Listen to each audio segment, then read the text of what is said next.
بسم اللہ الرحمن الرحیم۔ السلام علیکم ورحمۃ اللہ وبرکاتہ۔ ہم امید کرتے ہیں کہ آپ خیریت سے ہوں گے۔ ہماری دعا ہے کہ اللہ پاک آپ کو خیر و عافیت سے رکھے۔ محترم ناظرین، آج جو ویڈیو لے کر ہم حاضر ہوئے ہیں وہ شوال المکرم کے حوالے سے ہے۔ شوال کے پورے مہینے میں آپ نے ان 2 نوافل کو ادا کرنا ہے۔ انشاءاللہ جو بھی اس عمل کو کرے گا، اس عمل کی برکت سے اس کی 70,000 حاجات پوری ہوں گی۔ اللہ تعالیٰ اس پر اپنا خصوصی فضل و کرم اور رحم نازل کریں گے۔ بہت خوبصورت عمل ہے۔ اس سے پہلے ہم آپ سے شوال کے حوالے سے احادیث منقول ہیں وہ بیان کریں گے، تو ویڈیو کو شروع سے لے کر آخر تک ضرور دیکھیے گا، اور اس عمل کو جو ہم آج آپ کو بتائیں گے نہایت غور سے سنیے گا۔ جیسا کہ ہم ذکر کر چکے ہیں کہ آج کا وظیفہ شوال المکرم کے حوالے سے ہے۔ آپ اس عمل کو کسی بھی دن کسی بھی وقت کر سکتے ہیں۔ اللہ پاک آپ کی 70,000 دنیاوی اور 70,000 آخرت کی حاجات پوری فرمائیں گے۔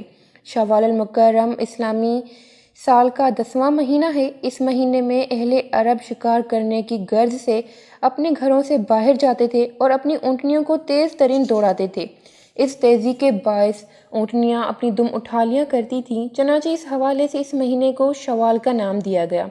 تاریخ اسلام میں عید الفطر کی سب سے پہلی بار باجماعت نماز یکم شوال 6 ہجری کو ہوئی تھی۔ ماہ شوال میں حضرت عبداللہ بن ابو بکر صدیق رضی اللہ تعالیٰ عنہ کا انتقال بھی ہوا، اور حضرت ام ایمن رضی اللہ تعالیٰ عنہ کا بھی اسی مہینے میں انتقال ہوا۔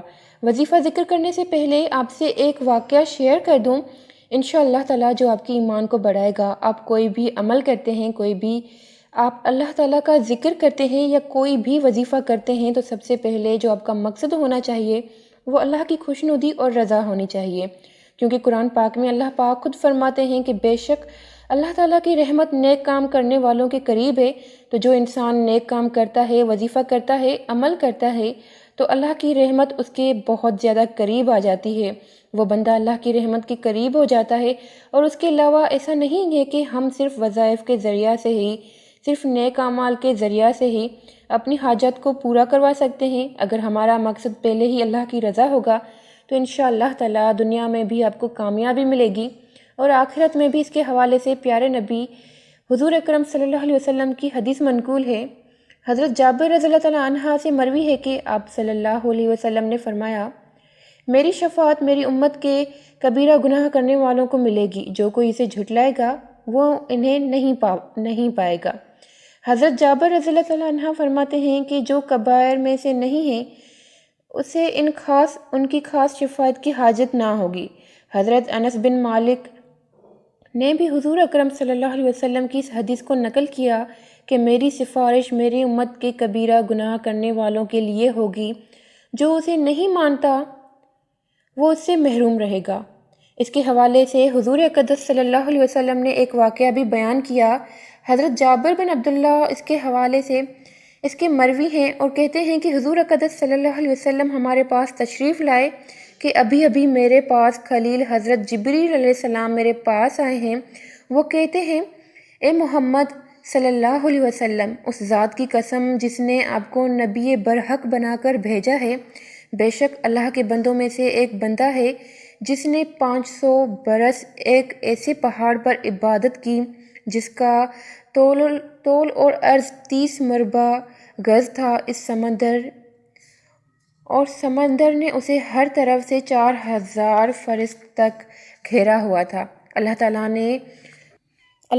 نے اس کے لیے ایک میٹھا چشمہ جاری کر رکھا تھا جو پہاڑ کی نچلی جانب واقع تھا، اور ایک انار کا درخت تھا جس کو ہر روز ایک انار لگا کرتا تھا، اور جب شام ہوتی تو وہ نیچے آتا، وضو وغیرہ کے لیے پانی بھی لیتا، اس انار کو بھی کھاتا، پھر نماز کے لیے فارغ ہو جاتا۔ اس نے رب کریم سے عرض کی کہ اس کی جان سجدے کی حالت میں نکالی جائے اور زمین یا کوئی شے اس کی میت کو کچھ نہ کر سکے، حتیٰ کہ قیامت کے دن بھی اس کو سجدہ کی حالت میں اٹھایا جائے، اور اللہ پاک نے اس کی اس عرض کو قبول کر لیا۔ حضرت جبریل نے فرمایا، جب بھی ہم اوپر جاتے یا نیچے آتے اس کو سجدے کی حالت میں دیکھتے۔ حضرت جبریل علیہ السلام نے فرمایا، اس کو قیامت کے دن اللہ تعالیٰ کے حضور کھڑا کیا جائے گا تو اللہ تعالیٰ فرمائیں گے میرے بندے کو میری رحمت سے جنت میں داخل کر دو۔ وہ بندہ کہے گا میرے اعمال کی بنا پر، یعنی کہ میرے اعمال کے مطابق۔ اس پر اللہ تعالیٰ فرشتوں سے فرمائیں گے کہ میرے بندے پر جو میرے انعامات ہیں ان کا اور اس کے اعمال کا حصہ اب لگاؤ تو ایک آنکھ کی بینائی ہی اس کی 500 برس کی عبادت پر غالب آ جائے گی۔ صرف و صرف ایک آنکھ کی بینائی اور نعمت ہی 500 سال کی عبادت پر غالب آ جائے گی، جس کی دوسری نعمتیں ابھی باقی ہوں گی کہ ارشاد ہوگا کہ میرے بندے کو دوزخ میں داخل کر دو۔ جب فرشتے اسے دوزخ کی طرف کھینچنے لگیں گے تو وہ پکار اٹھے گا یا اللہ اپنی رحمت سے مجھے جنت میں داخل فرما۔ ارشاد ہوگا اسے واپس لے آؤ اور اسے باری تعالیٰ کے سامنے کھڑا کر دیا جائے گا اور ارشاد ہوگا میرے بندے تجھے کس نے پیدا کیا جبکہ تو کچھ بھی نہیں تھا؟ عرض کرے گا اے پروردگار تو نے ہی پیدا کیا تھا۔ ارشاد ہوگا کہ کیا تیرے عمل کے سبب سے تھا یہ سب یا میری رحمت سے؟ عرض کرے گا محض آپ کی رحمت سے۔ پھر ارشاد ہوگا کہ تجھے 500 برس عبادت کی توفیق کس نے دی؟ عرض کرے گا یا اللہ آپ نے۔ پھر ارشاد ہوگا سمندر کے عین وسط میں تجھے کس نے ٹھکانہ دیا؟ کھارے پانی کے درمیان سے میٹھے پانی کا چشمہ کس نے نکالا؟ کس نے روز تیری خوراک کا بندوبست کیا؟ عرض کرے گا آپ نے۔ اللہ پاک فرمائیں گے یہ سب کچھ میری رحمت کے سبب ہوا تھا، اب جنت بھی تجھے میری رحمت سے ہی میں داخل کروں گا۔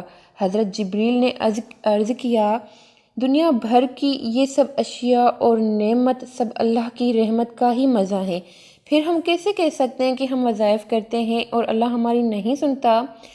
وہ بندہ جو اللہ پاک سے کہہ رہا تھا کہ میں نے 500 سال عبادت کی ہے تو مجھے اپنے اعمال کے بنا پر جنت میں داخل کیا جائے، یعنی کہ مجھے جنت میں بھی اتنی ہی نعمتیں عطا کی جائیں جتنی کہ میں نے عبادت کی ہے۔ تو اللہ پاک نے اس پر فرمایا کہ تمہاری ایک آنکھ کی بینائی کی نعمت تمہاری 500 سال کی عبادت پر غالب آ جاتی ہے، حتیٰ کہ دوسری نعمتیں ابھی باقی ہیں۔ تو آپ سوچ سکتے ہیں کہ اللہ پاک نے آپ کو کتنا نوازا ہے، اور ہم یہ کیسے کہہ سکتے ہیں کہ ہم نے دعا کی اللہ نے ہماری سنی نہیں، ہم نے وظائف کیے لیکن اللہ نے ہماری دعا قبول نہیں کی۔ گلے شکوے کرتے ہیں ہم اللہ سے کن کن نعمتوں کا شکر ادا کرتے ہیں، کبھی آپ نے یہ سوچا؟ اس واقعے کو ذکر کرنے کا مقصد یہ ہے کہ اللہ کی رحمت کی طرف دیکھا کریں، یہ نہیں کہ میں نے وظیفہ کر لیا، میں تو نماز کی پابند ہوں، میں تو نماز کا پابند ہوں، اللہ نے میری نہیں سنی۔ کبھی آپ نے اللہ کا شکر ادا کیا ان نعمتوں پر جو اللہ نے آپ کو نوازی ہیں؟ آپ اب اندازہ لگا سکتے ہیں کہ اس شخص کا جس نے 500 برس اللہ کی عبادت کی تو اس کی 500 برس کی عبادت پر ایک آنکھ کی روشنی بینائی غالب تھی، تو سوچیں کہ اللہ پاک نے آپ کو کن کن نعمتوں سے نواز رکھا ہے۔ تو کیا ہمارے اعمال ایسے ہیں کہ ہم ان نعمتوں کا شکر ادا کر پائیں؟ تو اب اس طرف بھی ضرور دیکھا کریں۔ اب ہم چلتے ہیں آج کے وظیفے کی طرف، جو نفل آپ نے پڑھنے ہیں ان کا طریقہ نوٹ فرما لیں۔ نفل آپ نے کچھ اس طرح سے ادا کرنے ہیں کہ آپ نے 2 نفل حاجت کے ادا کرنے ہیں۔ عشاء کی نماز کے بعد ہر رکعت میں سورہ فاتحہ کے بعد سورہ اخلاص 25 مرتبہ پڑھنی ہے، یعنی کہ 25 ٹائمز آپ نے ہر رکعت میں سورہ فاتحہ کے بعد سورہ اخلاص 25 ٹائمز پڑھنی ہے۔ سلام پھیرنے کے بعد آپ نے 70 مرتبہ سبحان اللہ، 70 مرتبہ استغفار اور 70 مرتبہ درود پاک پڑھنا ہے۔ بہتر ہے کہ آپ درود ابراہیمی پڑھ لیں، ورنہ آپ کوئی چھوٹا سا درود بھی پڑھ سکتے ہیں۔ انشاءاللہ تعالیٰ اس نماز کی برکت سے اللہ پاک آپ کی 70 دنیاوی اور 70 آخرت کی حاجات کو پوری فرمائیں گے، اور اپنی رحمت سے آپ جو بھی مانگیں گے، آپ کی جو بھی خاص حاجت ہوگی یا پریشانی ہوگی اس کو بھی حل کر دیں گے۔